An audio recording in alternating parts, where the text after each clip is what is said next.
Hello and welcome to today's episode.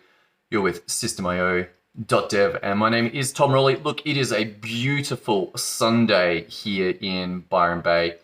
The day is absolutely spectacular. Sunshine pouring in. You would perhaps think that it was the middle of summer, but Byron being Byron, it's actually the middle of winter.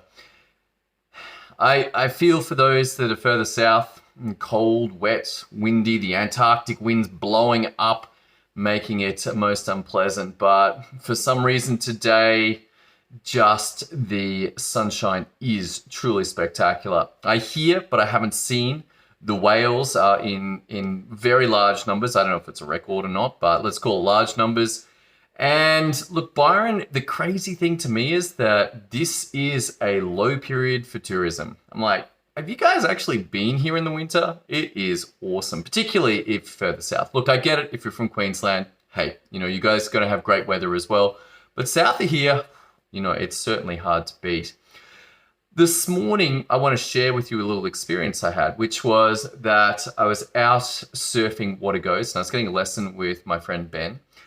And it was great to see a reflection of myself in a couple of the other surfers. Now, the conditions 1 to 2 foot, not very big, kind of crumbling waves, very easy. And 9 out of 10 people were out there on longboards. So like 9.3, 9.6, maybe even longer. Big long boards that are really stable, a lot like an aircraft carrier. Like these things are super stable. And what was interesting was to watch that under those conditions that a lot of poor habits could be still enable them to get up on the wave. Like they could be getting up like kind of like they were climbing up on the board instead of popping up. The balance was off and they could still recover. And the experience of catching the wave was awesome for them. Like, there's no doubt that once they got through that initial getting up part, that the actual surfing was great. But I recognized myself in this journey, that this is how I surfed for many years. And the problem is that once the waves get bigger, 3 foot, 4 foot, faster, more difficult waves, the methodology that is being used to get up on a 1 to 2 foot crumbly wave at water goes will not work. It just straight will not work under those conditions. And to go out as a surfer using that, you're basically going to be a menace to other people. And this is not a good place to be. So in that space, there's a choice. Number one, I can either accept that I will never surf anything more difficult than 1 to 2 foot crumbly waves that are very easy to get on, or I'm going to have to go back and rework how I get up on the board, how I actually surf, where my position is on the board, how I paddle, all of the things that go in, how I read the waves, how my positioning, how do I get out of the way of other surfers. None of this really needs to be known at a 1 to 2 foot water goes, but it certainly does at a 4 foot of broken head. 4 foot broken head, like these waves come in like freight trains.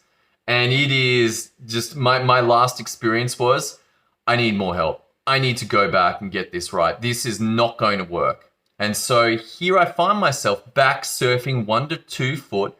We actually were even aiming for the white water, just so I could get rep after rep after rep of learning to surf properly.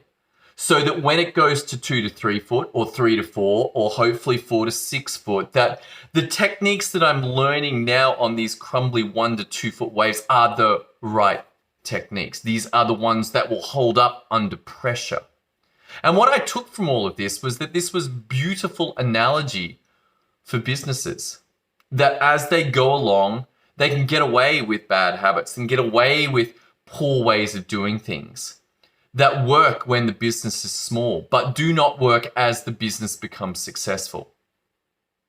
And that unlike surfing, where it's easy enough to go, you know what, I am out of my depth here and I need to get back in. The difficulty of successful businesses that are using poor technique, poor ways of running their business, poor systems, poor processes, poor communication styles, that the business doesn't have the capacity to head in. Like, you got to stay out there.